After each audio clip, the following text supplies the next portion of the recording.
مسکین کا لفظ آیا ہے قرآن کریم کے اندر، اور مسکین وہ ہوتا ہے جس کی فقیر سے بھی زیادہ جو ہے وہ حالت خراب ہو ظاہری طور پر،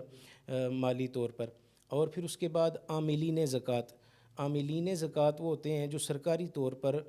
لوگ سرکاری طور پر زکوٰۃ کو اکٹھے کرتے ہیں اور تقسیم کرتے ہیں، تو اس عملے کی جو زکوٰۃ ہے، اس عملے کی جو تنخواہ وغیرہ ہے، وہ بھی اس زکوٰۃ کے پیسوں میں سے دی جا سکتی ہے۔ یہ سرکار کے حکم میں آتا ہے۔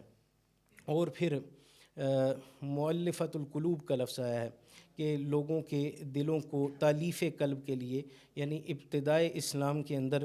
لوگوں کو اس پیسے دے کر، زکوٰۃ کی مد میں پیسے دے کر اسلام کی طرف راغب کرنے کے لیے، یہ ایک لالچ کے طور پر نہیں تھا، ان کی مدد کی نیت تھی صحابہ کرام اور